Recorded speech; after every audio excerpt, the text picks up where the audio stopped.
Welcome back to another explainer. Look, we've all been there, right? That completely universal, just deeply exhausting feeling of getting totally stuck in our own heads. It drains you, it's frustrating, and it just completely zaps your energy. I mean, why do we let one tiny mistake ruin our entire week? You know exactly what I'm talking about. Agonizing over a minor typo in an email you sent to your boss, or lying awake at 2 a.m., staring at the ceiling, replaying some horribly awkward conversation from 5 years ago. It feels like you literally can't stop. Okay, so let's dive right into part one, the trap of overthinking. Because to fix this, we first need to separate the endless loop of worry from actual productive learning.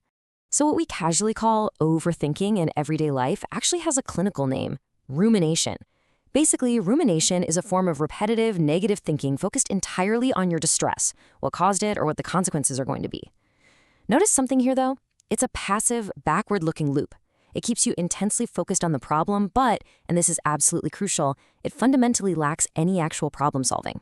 To make this a bit clearer, think about the internal questions we ask ourselves. Rumination asks these passive, defeated questions like, oh, why did this happen to me? It's a closed loop. But reflection, which is what we actually want to be doing, is an active, forward-looking process. Reflection asks, okay, what can I learn from this setback? Adaptive reflection is deliberate. And unlike rumination, reflection actually ends with a solid plan. Which brings us to part two, inside the rumination loop. Let's look under the hood at how overthinking completely hijacks your brain. It happens so incredibly fast, doesn't it? Step one, a stressful trigger hits. Maybe it's a harsh comment from a coworker or just a period of high uncertainty in your life. Step two, our brain immediately jumps to a negative interpretation. And boom, before we even realize it, step three, we are sucked down into a persistent rumination loop. That one minor trigger instantly becomes an inescapable tunnel of pessimistic thoughts, crowding out literally everything else. And what's acting as the fuel for this fast-spinning loop? Cognitive distortions. We catastrophize, right? Deciding a tiny hiccup is an absolute unmitigated disaster. We personalize, instantly believing, well, it's all my fault. We do this mind-reading thing, assuming everyone in the room thinks poorly of us. And of course, we completely discount any positives or past successes. These distortions trick your brain into taking an ambiguous or mild event and making it feel extraordinarily severe. Now, you might be thinking this is just a quirky, annoying habit. But that brings us to part three, the true cost of worry. We really need to understand the mental and physical toll of overanalyzing. Just listen to this striking reality. Rumination ties up the cognitive resources leaders need most: working memory, attention, and cognitive flexibility. Holding on to these worries literally eats up your brain's capacity. Think of it exactly like having way too many tabs open on your computer. Your mental space for new information just vanishes. Your decision-making slows to a crawl and errors start piling up.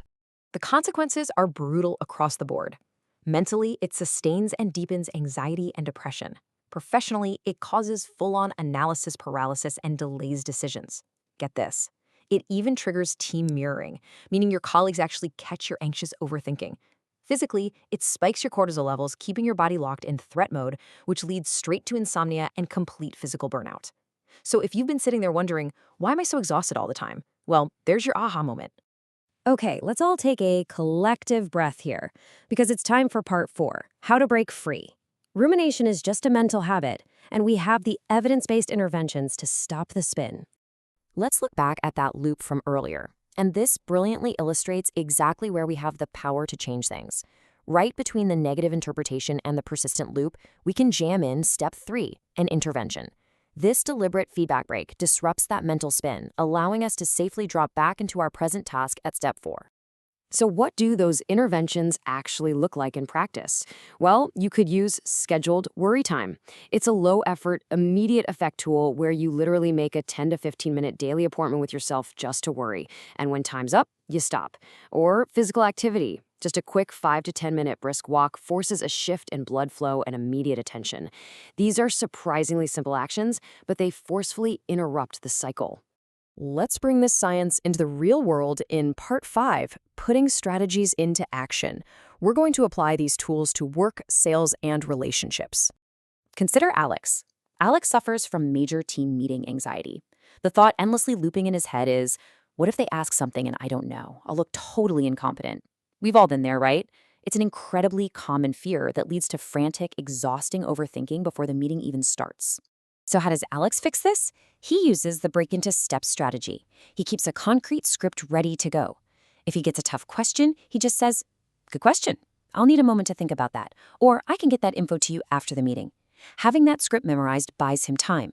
It instantly breaks the abstract problem into a manageable step, shifting his brain's focus from sheer panic directly into a practical solution. Now let's look at Taylor. Taylor just got some critical feedback on a report, and her brain immediately goes to, "I ruined the project, I'm terrible at my job." Again, we've all gone down that road. So how do we handle critical feedback without spiraling into a catastrophizing mess? Taylor uses a stepwise plan. First, she writes down the exact factual issues her boss actually mentioned. Second, she plans specific improvements for each point. Third, she schedules a follow-up meeting to review those changes. And finally, she talks to a mentor to get some outside perspective. Notice what happened here. She converted abstract, overwhelming worry into concrete, manageable progress. The rumination loop is completely broken. But hey, it's not just at work. This impacts our personal lives heavily too. Enter Sam and Pat. After a fight about finances, Sam lies awake overthinking. "I just keep thinking, maybe you hate how I spend money." This kind of relationship rumination totally saps trust, and it is heavily fueled by that dangerous mind-reading distortion we talked about earlier. To stop the spiral, Pat steps in with active communication. Instead of letting Sam's mind-reading run wild, Pat just says, "Honestly, I felt anxious about our budget too. How about we both sit down tonight and work out a plan?" Pat validates the stress, replaces the toxic mind reading with clear reassurance, and pivots them both toward a collaborative, step-by-step plan. So what's the bottom line here? What should you take away from this? Here are your high-impact tools to start today. First, simply identify and label the loop. Just acknowledge, "Hey, I'm overthinking." Try using time-limited worry appointments. If you feel the spin starting, shift focus immediately with a physical action, like a walk. Break those massive, scary, abstract problems into small, concrete steps. And consciously practice positive self-talk to challenge that inner critic. Prioritizing these low-effort actions will quickly, and I mean dramatically, reshape your thinking patterns. I want to leave you with this final thought.